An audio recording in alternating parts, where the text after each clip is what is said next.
ਭਗਵੰਤ ਮਾਨ ਨੂੰ ਇਹ ਡਰਨਾ ਚਾਹੀਦਾ। ਉਹ ਇੱਕ ਸਿੱਖ ਘਰ ਬੇਸ਼ੱਕ ਉਹ ਕਾਮਰੇਡ ਹੈ, ਪਰ ਸਿੱਖ ਘਰ ਪੈਦਾ ਹੋਇਆ। ਉਹਨੂੰ ਇੰਨੀ ਸਮਝ ਹੋਣੀ ਚਾਹੀਦੀ ਆ ਕਿ ਆ ਪਿਛਲੀਆਂ ਸਰਕਾਰਾਂ ਦਾ ਗੁਰੂ ਗ੍ਰੰਥ ਸਾਹਿਬ ਦੇ ਨਾਲ ਬੇਮੁਖ ਹੋ ਕੇ ਉਹਨਾਂ ਦਾ ਕੀ ਹਾਲ ਹੋਇਆ, ਇਹਦਾ ਵੀ ਇਹੀ ਹਾਲ ਹੋਣਾ ਜੇ ਇਹਨੇ ਸੁਰਤ ਨਾ ਲਈ ਤਾਂ। ਜਿਹੜੀ ਪਹਿਲੀ ਸਪੀਚ ਹੈ ਉਸ ਤੋਂ ਪਹਿਲਾਂ ਮਾਨ ਸਾਹਿਬ ਦੀ ਛਵੀ ਖਰਾਬ ਕਰਨ ਦਾ ਇਹਨੇ ਜ਼ਿੰਮਾ ਲਿਆ ਹੋਇਆ ਇਹਨਾਂ ਦੀ IT ਸੈੱਲ ਨੇ। ਸੰਘਰਸ਼ਾਂ ਤੋਂ ਹੀ ਨਿਕਲਣਗੇ ਹੁਣ। ਵੈਸੇ ਕੋਈ ਵਿਦਵਾਨ ਮੈਂ ਗੱਲਾਂ ਮਾਰਦਾ ਰਹਾਂ, ਮੈਨੂੰ ਕੁਛ ਨਹੀਂ ਪੁੱਛਣਾ। ਪੰਥਕ ਜਿਹੜੀ ਸਾਡੀ ਧਿਰ ਹੈਗੀ ਹੈ ਉਸ ਦੇ ਵਿੱਚ ਵੀ ਜ਼ਬਰਦਸਤ ਸਾਡਾ ਵੈਕਿਊਮ ਹੈਗਾ। ਬੰਦਾ ਹੀ ਨਹੀਂ ਹੈਗਾ ਸਾਡੇ ਪੰਥਕ ਲੀਡਰਸ਼ਿਪ ਦੇ ਵਿੱਚ, ਕੋਈ ਬੰਦਾ ਨਹੀਂ ਹੈਗਾ, ਕੋਈ ਪਾਰਟੀ ਨਹੀਂ ਹੈ। ਮੈਨੂੰ ਲੱਗਦਾ ਹੈ ਕਿ 27 ਤੋਂ ਪਹਿਲਾਂ ਪੰਜਾਬ ਦੀ ਆਪਣੀ ਇੱਕ ਪਾਰਟੀ ਖੜੀ ਹੋਏਗੀ ਔਰ ਉਹ ਬਹੁਤ ਲੰਬੇ ਸਮੇਂ ਤੱਕ ਰਹੇਗੀ। TV 84 ਇੰਡੀਆ ਦੇ ਨਾਲ ਜੁੜੇ ਹੋ, ਮੈਂ ਰਜਿੰਦਰ ਸਿੰਘ ਸਵਰਾਜ। ਜਦੋਂ ਪੰਜਾਬ ਦੇ ਜ਼ਮੀਨੀ ਪੱਧਰ ਦੇ ਉੱਪਰ ਹਾਲਾਤਾਂ ਨੂੰ ਦੇਖਿਆ ਜਾਂਦਾ ਤਾਂ ਬੜੀ ਨਾਜ਼ੁਕ ਸਥਿਤੀ ਬਣੀ ਹੋਈ ਹੈ। ਪੰਜਾਬ ਦਾ ਨੌਜਵਾਨ ਵਿਦੇਸ਼ ਜਾ ਰਿਹਾ ਹੈ।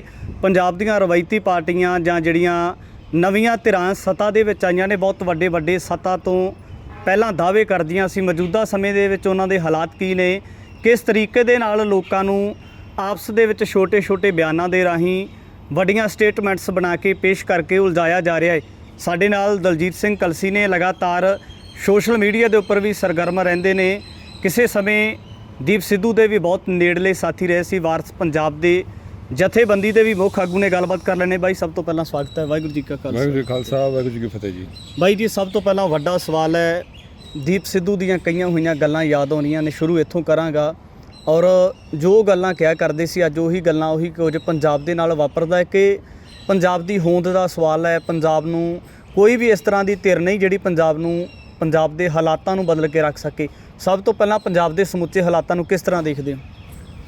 ਪੰਜਾਬ ਬਹੁਤ ਮਾੜੀ ਹਾਲ ਹੈ। ਜਿੱਦਾਂ ਆਪਾਂ ਦੇਖਦੇ ਹਾਂ, ਮੈਂ ਬੜੀ ਜਗ੍ਹਾ ਬੋਲਦਾ ਪਿਆ ਅੱਜ ਕੱਲ੍ਹ ਕਿ ਪੰਜਾਬ ਨੂੰ ਨਾ ਅਲੱਗ ਹੀ ਮੁੱਦਿਆਂ ਦੇ ਅੰਦਰ ਉਲਝਾਇਆ ਹੋਇਆ। ਜੇ ਪੰਜਾਬੀ ਬੋਲੀ 'ਤੇ ਮੋਰਚੇ ਲਾ ਕੇ ਬੈਠਾ ਹੋਇਆ। ਮੈਂ ਸਿੰਪਲ ਸਵਾਲ ਸਾਰਿਆਂ ਨੂੰ ਪੁੱਛਣਾ ਚਾਹੁੰਦਾ, ਯਾਰ ਹਿੰਦੀ ਦੇ ਕਿੰਨੇ ਕੁ ਮੋਰਚੇ ਅਸੀਂ ਦੇਖਦੇ ਹਾਂ? ਹਿੰਦੀ ਵਾਸਤੇ ਕਿੰਨੇ ਕੁ ਲੋਕਾਂ ਨੂੰ ਲੜਨਾ ਪੈਂਦਾ? ਇੱਕ ਵੀ ਨਹੀਂ। ਪੰਜਾਬ ਆਪਣੇ ਕਦੀ ਉਹਦੇ ਕਕਾਰ ਬੈਨ ਹੋ ਜਾਂਦੇ ਸਿੱਖਾਂ ਦੇ, ਕਦੀ ਸ੍ਰੀ ਸਾਹਿਬ ਬੈਨ ਹੋ ਜਾਂਦੇ ਆ। ਹੁਣ ਪਿੱਛੇ ਜੇ ਪੱਗ ਬੈਨ ਹੋ ਗਈ ਸਕੂਲ ਦੇ ਅੰਦਰ, ਕਿ ਹੁਣ ਬਾਲ ਕਟਵਾ ਲਈਏ? ਹੁਣ ਸਿੱਖ ਇਹਦੇ ਵਿੱਚ ਉਲਝ ਗਏ। ਕਦੀ ਇੰਡੀਆ ਦੇ ਵਿੱਚ ਤਿਲਕ, ਬੋਧੀ, ਜਨੇਊ ਇਹ ਤੇ ਬੈਨ ਹੁੰਦੇ ਮੈਂ ਸੁਣਿਆ ਨਹੀਂ। ਤੁਸੀਂ ਸੁਣਿਆ ਤੇ ਦੱਸ ਦਿਓ। ਮੇਰੇ ਲਈ ਤਾਂ ਬੜੀ ਹੈਰਾਨੀ ਦੀ ਗੱਲ ਹੋਏਗੀ। ਲੇਕਿਨ ਆ ਇੱਥੇ ਰੋਜ਼ ਦਾ ਹੀ ਕੰਮ ਹੈ। ਰੋਜ਼ ਅਸੀਂ ਇਹਨਾਂ ਚੀਜ਼ਾਂ 'ਚ ਹੀ ਉਲਝੇ ਹੋਏ ਹਾਂ। ਬਰਗਾੜੀ 'ਤੇ ਮੋਰਚਾ ਲੱਗੇ ਹੋਏ ਨੂੰ ਇੰਨਾ ਟਾਈਮ ਹੋ ਗਿਆ। ਸਿੱਖਾਂ ਦੀ ਸਾਡੇ ਸਭ ਕੁਛ ਹੀ ਸ਼੍ਰੀ ਗੁਰੂ ਗ੍ਰੰਥ ਸਾਹਿਬ ਨੇ, ਉਹਨਾਂ ਦੇ ਬੇਅਦਬੀ ਦੇ ਸਾਲੋਂ ਸਾਲ ਹੋ ਗਏ, ਕੋਈ ਇਨਸਾਫ ਨਹੀਂ।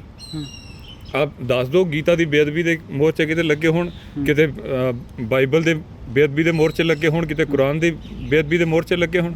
ਆਮ ਆਦਮੀ ਪਾਰਟੀ ਦੇ ਸੁਪਰੀਮੋ ਕਹਿੰਦੇ ਸੀ 24 ਘੰਟਿਆਂ ਦੇ ਵਿੱਚ ਬੇਅਦਬੀ ਦਾ ਇਨਸਾਫ ਦਿੱਤਾ ਜਾ ਸਕਦਾ, ਤੇ ਫਿਰ ਹੁਣ ਦੋਹਰੇ ਮਾਪਦੰਡ ਕਿਉਂ ਫਿਰ ਅਪਣਾਏ ਜਾ ਰਹੇ? ਇਹਦਾ ਜਵਾਬ ਦੇਣਾ, ਪਰ ਪਹਿਲਾਂ ਮੈਂ ਦੱਸ ਰਿਹਾ ਕਿ ਪੰਜਾਬ ਨੂੰ ਅਲੱਗ ਹੀ ਮੁੱਦਿਆਂ 'ਤੇ ਉਲਝਾਇਆ ਹੋਇਆ। ਉਹ ਕਦੀ ਜਿਹੜੇ ਮੁੱਦਿਆਂ 'ਤੇ ਪੰਜਾਬ ਉਲਝਿਆ ਹੋਇਆ, ਜਿਹੜੇ ਮੁੱਦਿਆਂ 'ਤੇ ਪੰਜਾਬ ਲੜਦਾ ਪਿਆ, ਉਹ ਬਾਕੀ ਹਿੰਦੁਸਤਾਨ ਨੂੰ ਨਹੀਂ ਲੜਨਾ ਪੈਂਦਾ। ਬਾਕੀ ਜਿਹੜੀ ਇੱਥੇ ਬਹੁ ਗਿਣਤੀ ਹੈਗੀ ਉਹਨਾਂ ਨੂੰ ਨਹੀਂ ਲੜਨਾ ਪੈਂਦਾ। ਪੰਜਾਬ ਨੂੰ ਕਿਉਂ ਲੜਨਾ ਪੈਂਦਾ? ਪੰਜਾਬ ਦਾ ਜਿਹੜਾ ਮੈਨੂੰ ਹੱਲ ਦਿਸਦਾ, ਜਿਹੜਾ ਇੱਕ ਇਹਦਾ ਕੀ ਹੋ ਸਕਦਾ, ਪੰਜਾਬ ਨੂੰ ਭਾਰਤ ਦੇ ਨਾਲ ਜਨ ਸ਼ਰਤਾਂ 'ਤੇ ਮਿਲਾਇਆ ਗਿਆ ਸੀਗਾ ਕਿ ਬਈ ਇਹ ਤਾਂ ਵਿਲੱਖਣਤਾ ਹੈਗੀ ਹੈ, ਇੱਥੇ ਤਾਂ ਸਾਰਿਆਂ ਦਾ ਇੱਦਾਂ ਹੋਏਗਾ, ਸਾਰਿਆਂ ਦਾ ਆਪਣਾ ਬੋਲੀ, ਆਪਣੀ ਸਭ ਦਾ ਧਰਮ ਹੈ, ਸਭ ਆਪਣਾ ਤਰੀਕੇ ਨਾਲ ਚੱਲ ਸਕਦੇ। ਹਾਲਾਂਕਿ ਸਿੱਖਾਂ ਨਾਲ ਤਾਂ ਹੋਰ ਵੀ ਬਹੁਤ ਕੁਝ ਵਾਅਦੇ ਕੀਤੇ ਗਏ ਸੀ, ਜਿੱਥੋਂ ਮੁੱਕਰ ਗਏ ਸੀਗੇ, ਜਿਹੜੀ ਕਪੂਰ ਸਿੰਘ ਹੋਰਾਂ ਦੀ ਕਿਤਾਬਾਂ ਤੋਂ ਪਤਾ ਲੱਗਦਾ ਜਿਹੜਾ। ਅਤੇ ਉਹ ਚੀਜ਼ਾਂ ਤੋਂ ਵੀ ਅਸੀਂ ਅਗਰ ਹਟ ਜਾਈਏ, ਪਰ ਜਿਹੜੀਆਂ ਬੇਸਿਕ ਚੀਜ਼ਾਂ ਤੋਂ ਹੀ ਸ਼ੁਰੂ ਹੋਏ ਸੀਗੇ, ਹੁਣ ਅਗਰ ਤੁਸੀਂ ਨਵੀਆਂ ਪਸੂੜੀਆਂ ਲਿਆਓ ਕਿ ਵੀ ਇੱਕ ਬੋਲੀ, ਇੱਕ ਧਰਮ, ਫਲਾਨ ਢੀਂਗ, ਇਹ 'ਚ ਤਾਂ ਨਹੀਂ ਜਾਂਦੇ ਅਸੀਂ। ਜੇ ਅਸੀਂ ਨਹੀਂ ਜਾਂਦੇ, ਜੇ ਤੁਹਾਨੂੰ ਇਹਦੇ ਵਿੱਚ ਦਿੱਕਤ ਹੈ, ਤੁਸੀਂ ਸਾਨੂੰ ਇਸ ਦੇ ਲਈ ਕੁੱਟ ਕੇ ਥੋੜ੍ਹੀ ਮਨਾ ਲਓਗੇ। ਇਸ ਦੇ ਲਈ ਤੁਸੀਂ ਅਗਰ ਸਾਨੂੰ ਨਹੀਂ ਪਸੰਦ ਕਰਦੇ ਕਿ ਅਸੀਂ ਤੁਹਾਡੀ ਗੱਲ ਨਹੀਂ ਮੰਨਦੇ, ਅੱਡ ਕਰ ਦਿਓ। ਕਿਹੜਾ ਤੁਹਾਨੂੰ ਗੂਠੇ ਦਿੱਤਾ ਹੋਇਆ ਕਿਸੇ ਨੇ? ਤੁਸੀਂ ਬਣਾ ਲਓ ਯਾਰ ਆਪਣੇ ਹਿਸਾਬ ਨਾਲ। ਹਿੰਦੂ ਰਾਸ਼ਟਰ ਬਣਾਓ, ਇੱਕ ਬੋਲੀ ਬਣਾਓ, ਇੱਕ ਧਰਮ ਬਣਾਓ, ਜਿਹੜਾ ਬਣਦਾ ਤੁਹਾਡੇ ਨਾਲ ਬਣੀ ਜਾਵੇ। ਤੁਸੀਂ ਸਾਨੂੰ ਕਿਉਂ ਮੁਕਾਉਣਾ ਚਾਹੁੰਦੇ ਹੋ? ਇਹ ਪੰਜਾਬ ਦੇ ਮੁੱਦਿਆਂ ਨੂੰ ਗੁੰਮਰਾਹ ਕਰਨ ਦੇ ਲਈ ਇੱਕ ਅਲੱਗ ਹੀ ਮੁਹਿੰਮ ਜੀ ਚੱਲੀ ਹੋਈ ਹੈ। ਜਿਹੜਾ ਨੌਜਵਾਨ ਹੈ ਉਹ ਇਹਨਾਂ 'ਚ ਹੀ ਉਲਝਿਆ ਹੋਇਆ। ਆਪ ਦੇਖ ਲਓ, ਇਹੀ ਮੁੱਦੇ ਨੇ ਸਿੱਖਾਂ ਦੇ, ਬੇਸਿਕ ਮੁੱਦੇ ਹੈ ਹੀ ਨਹੀਂ।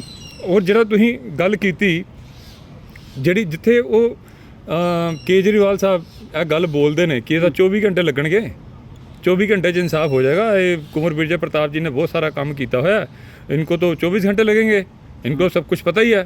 तो सिखां ने उत्ते विश्वास करके उन्होंने वोटां देतियां। ਜਦੋਂ ਵੋਟਾਂ ਦੇਤੀਆਂ ਤੇ ਸਿੱਖਾਂ ਦੇ ਨਾਲ ਸਿੱਧਾ ਵਿਸ਼ਵਾਸਘਾਤ ਕਰਨ ਲਈ ਉਹਨਾਂ ਨੇ ਸੋਚਿਆ ਵੀ ਨਹੀਂ। ਮੰਤਰੀ ਮੰਡਲ ਜਦੋਂ ਬਣਾਇਆ ਆਪਣਾ, ਉਹਦੇ ਵਿੱਚ ਉਹਨੂੰ ਜਗ੍ਹਾ ਹੀ ਨਹੀਂ ਦਿੱਤੀ, ਜਿਹਨੂੰ ਕਹਿੰਦੇ ਖੂੰਜੇ ਲਾਤਾ ਉਹਨੂੰ ਤਾਂ ਸਾਈਡ 'ਤੇ ਕਰਤਾ। ਹੁਣ ਉਹ ਮੈਂ ਪਰਸਨਲੀ ਮੰਨਦਾ ਕਿ ਕੁੰਵਰ ਵਿਜੇ ਪ੍ਰਤਾਪ ਸਾਹਿਬ ਇਮਾਨਦਾਰ ਬੰਦੇ ਨੇ। ਆਪਣੀ ਪੋਸਟ 'ਤੇ ਰਹਿੰਦੇ ਹੋਏ ਉਹਨਾਂ ਨੇ ਬੇਅਦਬੀ ਦੇ ਮਸਲੇ ਦੇ ਉੱਤੇ ਅਸਤੀਫਾ ਦਿੱਤਾ ਸੀਗਾ। ਮੈਨੂੰ ਲੱਗਦਾ ਉਹਨਾਂ ਨੂੰ ਹੁਣ ਵੀ ਆਪਣੇ MLA ਦੇ ਉੱਤੋਂ ਵੀ ਅਸਤੀਫਾ ਦੇ ਦੇਣਾ ਚਾਹੀਦਾ ਕਿ ਮੇਰੇ ਨਾਲ ਵਿਸ਼ਵਾਸਘਾਤ ਹੋਇਆ, ਤਾਂ ਕਿ ਪੰਜਾਬ ਨੂੰ ਸੋਝੀ ਆ ਜਾਵੇ। ਸੋਝੀ ਆ ਗਈ ਹੈ, ਦਿਖ ਤਾਂ ਗਿਆ, ਉਹ ਠੱਪਾ ਲੱਗ ਜਾਵੇ ਇੱਕ ਕਿ ਯਾਰ ਇਹ ਚਲਾਕੀ ਦੇ ਨਾਲ ਸਾਨੂੰ ਬੇਵਕੂਫ ਬਣਾ ਕੇ ਇਹਦੇ ਉੱਤੇ ਲੈ ਗਏ। ਹਾਲਾਂਕਿ ਭਗਵੰਤ ਮਾਨ ਨੂੰ ਇਹ ਡਰਨਾ ਚਾਹੀਦਾ। ਉਹ ਇੱਕ ਸਿੱਖ ਘਰ, ਬੇਸ਼ੱਕ ਉਹ ਕਾਮਰੇਡ ਹੈ, ਪਰ ਸਿੱਖ ਘਰ ਪੈਦਾ ਹੋਇਆ, ਗੁਰੂ ਗ੍ਰੰਥ ਸਾਹਿਬ ਦੇ ਅੱਗੇ ਹੀ ਉਹਨੇ ਵਿਆਹ ਕਰਾਇਆ ਹੁਣੇ। ਤੇ ਉਹਨੂੰ ਇੰਨੀ ਸਮਝ ਹੋਣੀ ਚਾਹੀਦੀ ਆ ਕਿ ਆ ਪਿਛਲੀਆਂ ਸਰਕਾਰਾਂ ਦਾ ਗੁਰੂ ਗ੍ਰੰਥ ਸਾਹਿਬ ਦੇ ਨਾਲ ਬੇਮੁਖ ਹੋ ਕੇ ਉਹਨਾਂ ਦਾ ਕੀ ਹਾਲ ਹੋਇਆ, ਇਹਦਾ ਵੀ ਇਹੀ ਹਾਲ ਹੋਣਾ ਜੇ ਇਹਨੇ ਸੁਰਤ ਨਾ ਲਈ ਤਾਂ। ਜੀ, ਮਾਨ ਸਾਹਿਬ ਦੇ ਜੇ ਬਿਆਨਾਂ ਨੂੰ ਦੇਖੀਏ ਤਾਂ ਕਿਤੇ ਨਾ ਕਿਤੇ ਇਸ ਤਰ੍ਹਾਂ ਲੱਗਦਾ ਕਿ ਜਿਵੇਂ ਪੰਜਾਬ ਦੇ ਲੋਕਾਂ ਨੂੰ ਉਲਝਾਇਆ ਜਾ ਰਿਹਾ ਹੋਵੇ। ਉਸੇ ਕੜੀ ਦੇ ਹਿੱਸੇ ਦੇ ਵਿੱਚੋਂ ਮਾਨ ਸਾਹਿਬ ਦੇ ਬਿਆਨ ਨੂੰ ਵੀ ਕਿਤੇ ਨਾ ਕਿਤੇ, ਚਾਹੇ ਮੀਡੀਆ ਦੀ ਗੱਲ ਹੋਵੇ, ਜਿੰਨਾ ਵੀ ਪ੍ਰੈਸ ਹੈ, ਪ੍ਰਿੰਟ ਮੀਡੀਆ, ਇਲੈਕਟ੍ਰੋਨਿਕ ਮੀਡੀਆ, ਉਹਦੀ ਗੱਲ ਕੀਤੀ ਜਾਵੇ ਤਾਂ ਕਿਤੇ ਨਾ ਕਿਤੇ ਇਹ ਨਹੀਂ ਲੱਗਦਾ ਕਿ ਉਸੇ ਕੜੀ ਦਾ ਹਿੱਸਾ ਮਾਨ ਸਾਹਿਬ ਨੂੰ ਬਣਾਇਆ ਜਾ ਰਿਹਾ। ਬਿਲਕੁਲ, ਮਾਨ ਸਾਹਿਬ ਨੇ ਹਾਲੇ ਆਪਣੀ ਪਹਿਲੀ ਸਪੀਚ ਦੇਣੀ ਹੈ ਪਾਰਲੀਮੈਂਟ ਦੇ ਵਿੱਚ। ਉਹ ਜਿਹੜੀ ਪਹਿਲੀ ਸਪੀਚ ਹੈ, ਉਸ ਤੋਂ ਪਹਿਲਾਂ ਮਾਨ ਸਾਹਿਬ ਦੀ ਛਵੀ ਖਰਾਬ ਕਰਨ ਦਾ ਇਹਨੇ ਜਿੰਮਾ ਲਿਆ ਹੋਇਆ ਇਹਨਾਂ ਦੀ IT ਸੈੱਲ ਨੇ, ਜੋ ਸੋਸ਼ਲ ਮੀਡੀਆ ਉੱਤੇ ਬਹੁਤ ਜ਼ਿਆਦਾ ਐਕਟਿਵ ਨੇ। ਔਰ ਉਹ ਇਹਨਾਂ ਕੋਲ 30-35 ਹਜ਼ਾਰ ਭਈਆ ਇਹਨਾਂ ਨੇ ਰੱਖਿਆ ਹੋਇਆ, ਔਰ ਉਹਨਾਂ ਨੂੰ ਮਾੜੀ ਮੋਟੀ ਪੰਜਾਬੀ ਸਿਖਾਈ ਹੋਈ ਹੈ। ਨਾਮ ਉਹਨਾਂ ਦੇ ਸਿੰਘ ਕਰਕੇ ਹੋਏਗਾ, ਖਾਲਸਾ ਕਰਕੇ ਹੋਏਗਾ, ਗਰੇਵਾਲ ਔਰ ਦਿਓਲ, ਇਹੋ ਜਿਹੇ ਲੱਗੇ ਹੋਣਗੇ, ਹੈਗੇ ਉਹ ਸਾਰੇ ਭਈਏ ਨੇ ਪਿੱਛੋਂ। ਉਹਨਾਂ ਨੂੰ ਮਾਨ ਸਾਹਿਬ ਦੀ ਛਵੀ ਖਰਾਬ ਕਰਾਉਣ 'ਤੇ ਲਾਇਆ ਹੋਇਆ। ਨਹੀਂ ਤਾਂ 100 ਸਾਲ ਪੁਰਾਣਾ ਮੁੱਦੇ ਕੌਣ ਚੁੱਕਦਾ ਪਿਆ? ਭਗਤ ਸਿੰਘ ਦਾ ਗੱਲ ਹੁਣ ਥੋੜ੍ਹੀ ਹੋਈ ਸੀ, ਭਗਤ ਸਿੰਘ ਦੀ ਗੱਲ 17 ਸਾਲ ਪਹਿਲਾਂ ਹੋਈ ਸੀ, ਉਹ ਚੱਕ ਕੇ ਫਿਰ ਅੱਗੇ ਲੈ ਆਂਦੀ। ਤੇ ਇਹ ਉਹਨਾਂ ਦੀ ਛਵੀ ਖਰਾਬ ਕਰਨ ਦੇ ਲਈ ਇਹ ਆਪ ਸਰਕਾਰ ਵੱਲੋਂ ਖਾਸ ਕਰਕੇ, ਹਾਲਾਂਕਿ ਇਹ ਸਾਰੇ ਇਕੱਠੇ ਹੋਏ ਨੇ ਇਸ ਸਮੇਂ ਤਾਂ ਉਹਦੇ ਉੱਤੇ, ਲੇਕਿਨ ਆਪ ਸਰਕਾਰ ਵੱਲੋਂ ਇਹ ਖਾਸ ਕਰਕੇ ਟਾਰਗੇਟ ਕੀਤਾ ਗਿਆ ਮਾਨ ਸਾਹਿਬ ਨੂੰ। ਜਦੋਂ ਕੋਈ ਮੂਵਮੈਂਟ ਚੱਲਦੀ ਤਾਂ ਕੁਝ ਇਸ ਤਰ੍ਹਾਂ ਦੇ ਚਿਹਰੇ ਹੁੰਦੇ ਨੇ ਜਿਹੜੇ ਇੱਕ ਖਾਸ ਤੋਂ, ਜਿਹੜੇ ਇੱਕ ਆਮ ਤੋਂ ਖਾਸ ਬਣਦੇ ਨੇ। ਦੀਪ ਸਿੱਧੂ ਦੀ ਗੱਲ ਕੀਤੀ ਜਾਂਦੀ ਹੈ, ਬਹੁਤ ਵਿਵਾਦਾਂ ਦੇ ਵਿੱਚ ਰਹੇ ਸੀ, ਪਰ ਕਿਤੇ ਨਾ ਕਿਤੇ ਉਹਨਾਂ ਨੇ ਆਪਣੇ ਆਪ ਨੂੰ ਜਿਹੜਾ ਇੱਕ ਕਲੀਅਰ ਕਰਕੇ ਲੋਕਾਂ ਦੇ ਸਾਹਮਣੇ ਪੇਸ਼ ਕੀਤਾ। ਉਸ ਤੋਂ ਬਾਅਦ ਦੀਪ ਸਿੱਧੂ ਚਲੇ ਗਏ। ਤੁਸੀਂ ਵੀ ਫਿਲਮ ਦੀ ਦੁਨੀਆ ਦੇ ਵਿੱਚੋਂ, ਫਿਲਮ ਦੀ ਦੁਨੀਆ ਦੇ ਨਾਲ ਨਿਰੰਤਰ ਬਣੇ ਹੋ, ਜਾਂ ਫਿਰ ਉਹਨੂੰ ਛੱਡ ਕੇ ਹੁਣ ਪੰਜਾਬ ਦੇ ਮੁੱਦਿਆਂ ਦੀ ਗੱਲ ਕਰੋਗੇ? ਨਹੀਂ, ਫਿਲਮਾਂ ਦੇਖੋ, ਜਦੋਂ ਦੀਪ ਸਿੱਧੂ ਭਾਈ ਦੇ ਜਾਣ ਤੋਂ ਬਾਅਦ ਤਾਂ ਜ਼ਿੰਦਗੀ ਬਹੁਤ ਪਹਿਲਾਂ ਵਰਗੀ ਰਹੀ ਨਹੀਂ। ਪਹਿਲਾਂ ਮੈਂ ਤਕਰੀਬਨ ਹਰ ਰੋਜ਼ ਫਿਲਮ ਵੇਖਿਆ ਕਰਦਾ ਸੀਗਾ, ਰਾਤੀ ਮੇਰਾ ਰੂਟੀਨ ਸੀਗਾ ਤਕਰੀਬਨ। ਹੁਣ ਉਸ ਤੋਂ ਬਾਅਦ ਮੈਂ ਫਿਲਮ ਹੀ ਨਹੀਂ ਦੇਖਣ ਦਾ ਹੀ ਦਿਲ ਨਹੀਂ ਕਰਦਾ। ਮੈਂ ਪਹਿਲੀ ਫਿਲਮ ਸਾਡੇ ਵਾਲੇ ਦੇਖੀ ਸੀਗੀ, ਉਹਦੇ ਬਾਅਦ ਥੀਏਟਰ 'ਤੇ ਇੱਕ ਅੱਧੀ ਫਿਲਮ ਹੋਰ ਵੇਖੀ, ਨਹੀਂ ਤਾਂ ਮੈਂ ਥੀਏਟਰ 'ਤੇ ਹੀ ਹਫਤੇ ਦੀਆਂ 2 ਫਿਲਮਾਂ ਤਾਂ ਦੇਖਦਾ ਹੀ ਸੀਗਾ। ਉਹ ਬਹੁਤ ਸਾਰੀਆਂ ਚੀਜ਼ਾਂ ਬਦਲ ਗਈਆਂ। ਫਿਲਮਾਂ ਹਾਲੇ ਕਰਨੀਆਂ ਨੇ, ਜਿਹੜੇ ਇੱਕ ਬਹੁਤ ਵੱਡਾ ਮਾਧਿਅਮ ਹੈ ਲੋਕਾਂ ਨੂੰ ਦੱਸਣ ਦਾ ਹੁਣ, ਲੇਕਿਨ ਫਿਲਮਾਂ ਚੁਣਨ ਦਾ ਜਿਹੜਾ ਟੇਸਟ ਹੈਗਾ ਜਾਂ ਜਿਹੜਾ ਨਜ਼ਰੀਆ ਹੈਗਾ ਉਹ ਬਦਲ ਗਿਆ। ਹੁਣ ਆਪਾਂ ਇਸੇ ਹਫਤੇ ਸ਼ਾਇਦ ਇੱਕ ਫਿਲਮ ਦਾ ਪੋਸਟਰ ਰਿਲੀਜ਼ ਕਰਾਂਗੇ, ਤੁਹਾਨੂੰ ਪਤਾ ਚੱਲੇਗਾ ਕਿ ਵੀ ਹੁਣ ਜਿਹੜਾ ਹੁਣ ਗਾਣੇ ਨਹੀਂ ਚੱਲਣੇ। ਹੁਣ ਲੱਕ ਮਿਣਦੇ ਹੋਏ ਜਿਹੜੇ ਗਾਣੇ ਨੇ ਜਾਂ ਜਿਹੜੇ ਕੁਛ ਵੀ ਨੇ, ਤੁਸੀਂ ਦੇਖ ਹੀ ਲਓ। ਹੁਣ ਫਿਲਮਾਂ ਜਿਹੜੀਆਂ ਆਈਆਂ ਵੀ ਨੇ, ਜਿਹੜੀਆਂ ਮੈਂ ਨਾਮ ਨਹੀਂ ਲੈਂਦਾ, ਕਾਮੇਡੀ ਜਿਹੜੀਆਂ ਫਿਲਮਾਂ ਆਈਆਂ ਨੇ ਸਾਰੀਆਂ ਫਲॉप ਹੋ ਗਈਆਂ, ਕਿਸੇ ਨੇ ਨਹੀਂ ਪੁੱਛਿਆ। ਜਿਹੜੀਆਂ ਕਰੋੜਾਂ ਦੇ ਬਿਜ਼ਨਸ ਕਰਦੀਆਂ ਹਜ਼ਾਰਾਂ ਵਿੱਚ ਆ ਗਈਆਂ। ਲੋਕਾਂ ਨੂੰ ਵੀ ਸਮਝ ਆ ਗਿਆ। ਜਿਹੜੇ ਹੁਣ ਤੁਸੀਂ ਗੱਲ ਕੀਤੀ ਕਿ ਸੰਘਰਸ਼ਾਂ ਦੇ ਵਿੱਚ ਨਵੇਂ ਜਿਹੜੇ ਬੰਦੇ ਆਉਂਦੇ ਆ, ਹੁਣ ਆਣਗੇ ਹੀ ਉਹਦੇ ਵਿੱਚ। ਹੁਣ ਕੋਈ ਜਥੇਬੰਦੀ, ਕੋਈ ਪਾਰਟੀ, ਕੁਛ ਨਹੀਂ ਚੱਲਣਾ। ਹੁਣ ਜਿਹੜਾ ਸਰਕਾਰ ਨਾਲ ਭਿੜੇਗਾ ਉਹੀ ਲੀਡਰ ਬਣੇਗਾ। ਇੱਕ ਤਾਂ ਜਿਹੜਾ ਫੇਸਬੁੱਕ 'ਤੇ ਬੜਕਾ ਮਾਰੀ ਜਾਏਗਾ ਉਹ ਵੀ ਨਹੀਂ, ਸੰਘਰਸ਼ ਵੀ ਹੋਣਗੇ ਆਉਣ ਵਾਲੇ 1.5-2 ਸਾਲਾਂ ਦੇ ਵਿੱਚ। ਇਹ 24 ਦੇ ਵਿੱਚ ਹੀ, ਇਹ ਇਲੈਕਸ਼ਨ ਦੇ ਵਿੱਚ ਹੀ ਬਹੁਤ ਕੁਝ ਹੋਣਾ। ਇਸ ਦੇ ਵਿੱਚ ਜਿਹੜੇ ਬੜੇ ਲੋਕ ਆਣਗੇ ਕਿ ਜਿਹਨਾਂ ਨੂੰ ਪਤਾ ਹੀ ਨਹੀਂ ਹੋਏਗਾ, ਤਾਂ ਮੈਨੂੰ ਵੀ ਨਹੀਂ ਪਤਾ, ਤੁਸੀਂ ਨਾਮ ਹੀ ਸੁਣਿਆ ਹੋਵੇਗਾ, ਉਹ ਲੋਕ ਆਣਗੇ। ਬਸ ਇਹ ਹੀਰੋ ਉਹ ਬਣਨਗੇ ਜਿਹਦਾ ਜੱਗੀ ਬਾਬਾ ਸੀਗਾ। ਜੱਗੀ ਬਾਬਾ ਨੇ ਜਦੋਂ ਬੜਕ ਮਾਰੀ ਤਾਂ ਉਹ ਦੁਨੀਆ ਨੇ ਵੇਖਿਆ, ਇਤਿਹਾਸ ਦੇ ਵਿੱਚ ਉਹਦਾ ਨਾਮ ਆ ਗਿਆ। ਸੰਘਰਸ਼ਾਂ ਤੋਂ ਹੀ ਨਿਕਲਣਗੇ ਹੁਣ। ਵੈਸੇ ਕੋਈ ਵਿਦਵਾਨ ਮੈਂ ਗੱਲਾਂ ਮਾਰਦਾ ਰਹਾਂ, ਮੈਨੂੰ ਕੁਛ ਨਹੀਂ। ਜਦੋਂ ਟਾਈਮ ਆਣਾ ਨਾ, ਉਦੋਂ ਮੈਂ ਖੜਦਾ ਜਾਂ ਨਹੀਂ ਖੜਦਾ, ਲੋਕਾਂ ਨੇ ਆ ਵੇਖਣਾ। 1947 ਤੋਂ ਬਾਅਦ ਲਗਾਤਾਰ ਰਵਾਇਤੀ ਪਾਰਟੀਆਂ ਦੇ ਚੱਕਰ ਵਿੱਚ ਪਏ ਨੇ ਜਾਂ ਇੱਕ ਨਵੀਂ ਧਿਰ ਪੈਦਾ ਹੋ ਚੁੱਕੀ ਹੈ। ਲੱਗਦਾ ਕਿ ਜਿਹੜੇ ਜਿਸ ਤਰੀਕੇ ਦੇ ਨਾਲ ਦੂਜੀਆਂ ਪਾਰਟੀਆਂ ਵਰਤਾਓ ਕਰਦੀਆਂ ਸੀ ਉਸੇ ਤਰ੍ਹਾਂ ਦਾ ਸਲੀਕਾ ਹੁਣ ਨਵੀਂ ਧਿਰ ਅਪਣਾਉਂਦੀ ਨਜ਼ਰ ਆ ਰਹੀ ਹੈ। ਲੱਗਦਾ ਹੈ ਲੋਕ ਇਹਨਾਂ ਜਿਹੜੀਆਂ 3-4 ਧਿਰਾਂ ਨੇ, ਰਾਜਸੀ ਧਿਰਾਂ ਨੇ, ਜਿਨ੍ਹਾਂ ਨੇ ਪੰਜਾਬ ਦੇ ਲੋਕਾਂ ਨੂੰ ਇੱਕ ਤਰ੍ਹਾਂ ਦੇ ਨਾਲ ਕਟੀਰੀਆ ਦੇ ਵਿੱਚ ਰੱਖਿਆ ਹੋਇਆ, ਉਹ ਤੋਂ ਨਿਜਾਤ ਪਾਉਣਗੀਆਂ। ਨਹੀਂ, ਇਹ ਨਾ ਹੁਣ ਅੱਤ ਹੋ ਗਈ। ਜਿੰਨਾ ਵੀ ਸੀਗਾ ਕਦੀ ਇੱਕ ਪਾਰਟੀ ਨੇ ਕੀਤਾ, ਦੂਜੀ ਨੇ ਕੀਤਾ, ਰਲੀਆਂ ਸੀ, ਮਿਲੀਆਂ ਸੀ, ਬਹੁਤ ਸਾਰਾ ਕੁਝ ਬੋਲਦੇ ਸੀਗੇ। ਹੁਣ ਇਹ ਵੀ ਬੀਜੇਪੀ ਨੂੰ ਇੰਨਾ ਪਤਾ ਕਿ ਉਸ ਦੀ ਪੰਜਾਬ ਦੇ ਅੰਦਰ ਐਂਟਰੀ ਜਿਹੜੀ ਆ ਆਲਮੋਸਟ ਇੰਪੋਸੀਬਲ ਹੈ, ਤੇ ਉਹਨਾਂ ਨੇ ਇਹਨੂੰ ਅੱਗੇ ਕਰਕੇ ਭੇਜ ਦਿੱਤਾ ਕਿ ਵੀ ਜਿਹੜਾ ਬੰਦਾ ਬੀਜੇਪੀ ਤੋਂ ਬਾਹਰ ਨਿਕਲ ਰਿਹਾ, ਖਰਾਬ ਤਾਂ ਉਹਨੂੰ ਵੀ ਨਾ ਹੋਣ ਦਿਓ ਨਾ, ਉਹਨੂੰ ਵੀ ਘੇਰ ਲਓ ਕਿਸੇ ਹੋਰ ਤਰੀਕੇ ਨਾਲ, ਉਹਨੂੰ ਅੱਗੇ ਦੂਜੀ ਪਾਰਟੀ ਤੋਂ ਕਰਦਾ, ਜਿਹਨੂੰ ਬੀ ਟੀਮ ਕਰਕੇ ਕਰਦਾ। ਹੁਣ ਤਾਂ ਮੈਨੂੰ ਵੀ 100% ਵਿਸ਼ਵਾਸ ਹੋ ਗਿਆ ਕਿ ਬੀ ਟੀਮ ਹੀ ਹੈ, ਤੇ ਇਹਨਾਂ ਨੇ ਇਹਨਾਂ ਨੂੰ ਅੱਗੇ ਕਰਕੇ ਕੀਤਾ ਹੋਇਆ। ਲੇਕਿਨ ਅੱਜ ਦੀ ਡੇਟ ਦੇ ਅੰਦਰ ਪੰਜਾਬ ਦੇ ਵਿੱਚ ਜਿਹੜੀ ਦੋ ਮੇਨ ਪਾਰਟੀਆਂ ਨੇ ਪੰਜਾਬ ਦੇ ਅੰਦਰ, ਇੱਕ ਸਾਡੀ ਧਾਰਮਿਕ ਜਥੇਬੰਦੀ ਹੁੰਦੀ ਪੰਥਕ ਜਿਹਨੂੰ ਕਹਿੰਦੇ ਆ, ਪੰਥਕ ਜਿਹੜੀ ਸਾਡੀ ਧਿਰ ਹੈਗੀ ਆ, ਉਸ ਦੇ ਵਿੱਚ ਵੀ ਜ਼ਬਰਦਸਤ ਸਾਡਾ ਵੈਕਿਊਮ ਹੈਗਾ। ਬੰਦਾ ਹੀ ਨਹੀਂ ਹੈਗਾ ਸਾਡੇ ਪੰਥਕ ਲੀਡਰਸ਼ਿਪ ਦੇ ਵਿੱਚ, ਕੋਈ ਬੰਦਾ ਨਹੀਂ ਹੈਗਾ, ਕੋਈ ਪਾਰਟੀ ਨਹੀਂ ਹੈਗੀ।